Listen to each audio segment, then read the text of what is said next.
let's start off with our Ryan Tannehill play for this week. We're looking at his the Tannehill bootleg, the Tanny boot, the boot hill, the boot Tannehill. All right, this was cool for me to see that. I mean, right now the Tennessee Titans are enemy number one, but let's both raise our hands if we predicted the Titans to still be okay without Derrick Henry. Let's raise our hands. Okay, yeah, I'm pretty much, and that's where my head's at too. This is the kind of stuff that has to happen. Look, I mean, the Rams committed to the run in this play, and we're going to watch it in a little bit, but Tannehill's got to become, something more. I think much, much more if this Titans team is going to continue dominance. They had no business winning that game on paper without Derrick Henry. And I think we've seen a little bit that Tannehill, there's more to Tannehill than certainly meets the eye. So he's playing well, and it's this type of stuff, this type of misdirection, this type of, mastery of this offense that's going to keep them ahead. Do I think that they could be a Super Bowl team? Possibly. I don't know how long this is going to last without Derrick Henry. However, they are making a pretty good claim right now to be the most dominant team in the National Football League. Their defense is playing really, really, really good. All right, their defense shut down Matt Stafford, 2 pick sixes, nearly back to back. Yeah. All right, they made him look silly last night, and they were all up in his. They were in his face, sacked him a couple times.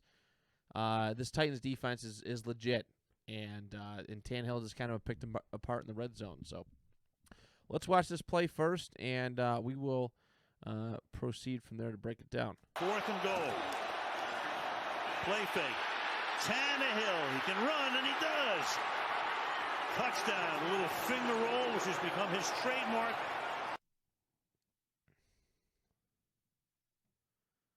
Of the back of the end zone. There we go. We got it set up now. Okay, so little Tannehill bootleg.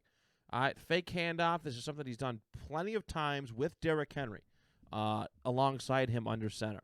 And he doesn't care. He does it still here. I believe that's Adrian Peterson in the back. And they have a fullback out there as well. The personnel for this play is 22 for the Tennessee Titans. 2 running backs. All right, they are lined up directly behind. And again, if you don't remember what the personnel count mean, 2 is the first digit is how many running backs. The second is how many tight ends. So we got 22 here, 2 running backs. We have 2 tight ends, and they are in the I formation. All right, I formation. Fullback leading for AP. So pretty much selling that, hey, they're probably going to – I think that's the mastery of this thing. It's almost pretty much showing this defense that, hey, they're going to try and run up the middle with a lead blocker. My favorite thing about selling how hard they're going to dive this ball up the gut with a Hall of Fame running back. They have an extra lineman, I just realized, out there. There's an extra tackle on the right side. If you looked at Tannehill's under center, you got your guard, you got your normal tackle, and then you got the extra tackle. And then the other side, you got the double tight ends, right, plus the fullback. If there isn't anything in the league that spells, I'm about to smash this down your throat. If it's not this play, I don't know what it is. Yeah, this is it's a good formation. This is why I appreciate Mike Vrabel as much as I do. I think he's got a really good mind for this game, and yeah, listen. I mean, you're going up against the Rams front line and linebackers, which are all very reputable. Aaron Donald, future Hall of Famer, amongst some of the other pieces, on this team. So let's start to break it down. So like I said, we're in 22 personnel. They're selling the run up the gut. The Rams are in a defense goal line, pretty much a goal line defense. They're prepared for the run. They got their 3, I guess they'd be considered their DBs, ready back here in case anything goes a little wild. But this formation is so tight. There's nobody out wide for the Titans. They're anticipating the run. And man, do they eat it up! All right, let's go a little further into the play. All right, there's the fake handoff. We got a lead blocker right here. As you can see, the defense, our DBs, right? Those are the DBs. They are committing to that to their right side, the left side of the offensive line. So let's just roll that back just a hair. Yep. So they're following. They see the lead blocker go, and then they acknowledge the handoff. And I mean, obviously, that's like we talk about all the time. Football is a game of reactions, reacting, and they reacted here. This is the beauty of this play design. The whole defensive line, the whole defense is going to their right-hand side. They're suspecting Adrian Peterson run. As we said, 4th and goal. They're like, oh, we think we got this. Nope. Tannehill boots out, and by the time that they realize that that Tannehill has the ball, he has all the room in the world. He takes it wide enough, which is good. He doesn't cut in too early, which is wise. I mean, I'm just like, oh, wow, look at all that open field. I would probably just run straight up. He does a really good job of keeping it wide and taking it close to the pile. Tannehill, he can run, and he does. And he's got it. Yeah. And he's got his little Air Tannehill thing, the finger flip, which is actually a pretty cool touchdown celebration. I kind of like it. So, but as I said at the top, this is just eating Brian alive. He's the least coolest quarterback in the league. He's so hip. Really, you think Kirk Cousins is cooler than him? You see Kirk Cousins dance touchdowns? There's something about leaning into being awkward that I like. I don't know what it is. You always rip your tabs off. You're good. I don't remember drinking that much. I must be thirsty. Well, you got a bigger mouth than me. Yeah. Well, the one thing I'd like to know about this play that we don't get to know ahead of time, if that extra lineman reported eligible. I don't think. I wonder if he rubbed his titties real quick. Like, hey, man, I'm eligible. I'm good. Because if that is the case, then some of this kind of makes sense. Okay. Because that 94 crashes down, and he kind of like tries to take that tackle down with him in a way. Right. If he didn't, then I don't know what he's doing, man. I don't. Yeah, I can't recall if they announced it Okay. at all. Hey, mister, we're recording. Jesus. Man, Prince.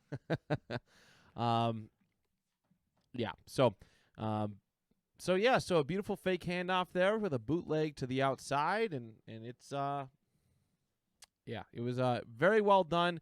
Again, game scripting, the formations and stuff all goes hand in hand with that. This is the psychology of football that we tried to do. I did a couple weeks ago. I know we didn't put the video up, but with Carson Wentz faking the screen. Remember we did against San Francisco. Yeah. They were doing the screen all day. He faked the screen and took a shot downfield for Pittman, and it worked. It worked really well. And this is the aspect of the psychology thing. Too. If you're a defensive coordinator, you're gonna prepare for that. These DBs probably could have played back a little bit more. They crashed hard. They ate that whole thing up. So let's watch it one more time. I mean, that's kind of the back of the end zone. 4th and goal. All right, there it is. Fake handoff, and Tannehill is gone. He's so quick. And he does. Touchdown. I know it's been said so much, but Tannehill was a wide receiver back in college, I think. Was it college or high school? College. Texas A&M, he was a wide receiver. But they drafted him to be a quarterback. He played 2 years at quarterback before. Oh, is that what it was? Mm-hmm. Okay. And obviously he's kind of taking the world by storm a little bit right now. Yeah. Playing very, very well. And who would have thought too? This is the fun thing too.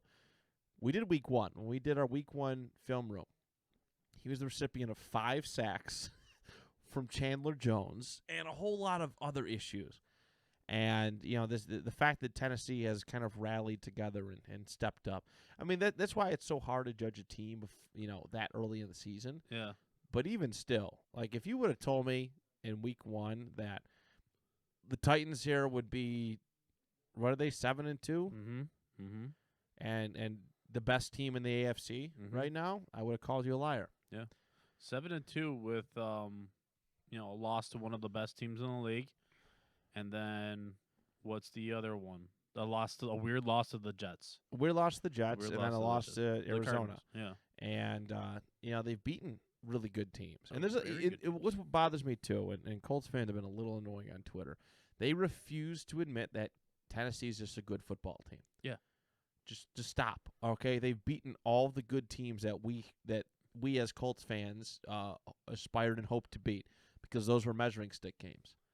Tennessee's that good. Sorry, everybody. They're that good. Vrabel's a good head coach. Yes. They've surpassed us. Even though we didn't think that they did a whole lot in free agency, they made the right moves. It's a lot to do with what I already said once in this podcast. The reason that the Bills are playing so poorly is offensive line play.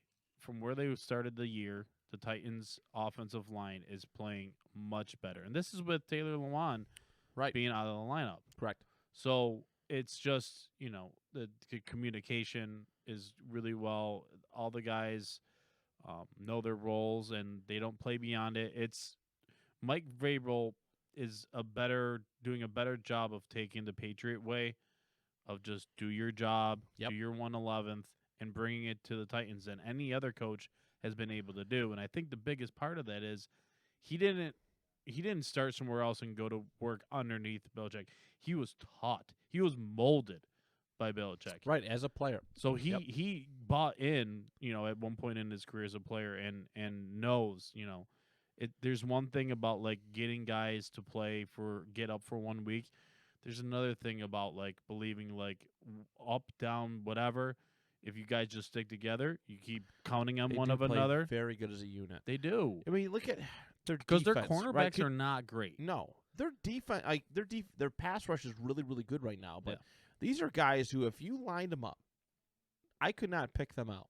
It's probably Simmons is like the only guy that I know that. And I know most Autry teams, because was it Danico Autry? I think Danico Autry. I just know him from being a Colts fan. He was with the Colts last year. And, the deal didn't work out. But that's the only way I know. Their superstar right now is on IR. Yeah. I mean, A.J. Brown's very, very talented. Tannehill's very talented. They do have Julio Jones. Yeah, I keep forgetting about him. He's very forgettable. he hasn't done too much. No, he is. No, it's honestly it's a battle in the trenches. They are showing up every Sunday, ready to do the dirty stuff, ready to win the ugly way. Absolutely. And it's hard to beat a team that's ready to win that way. Right. No, it's been gritty, but yeah, they are the best team. Every time you think Tennessee's kind of out, they're not. Green 18! Green 99! Hut! Green 3! Yeah, spot. Blue 58!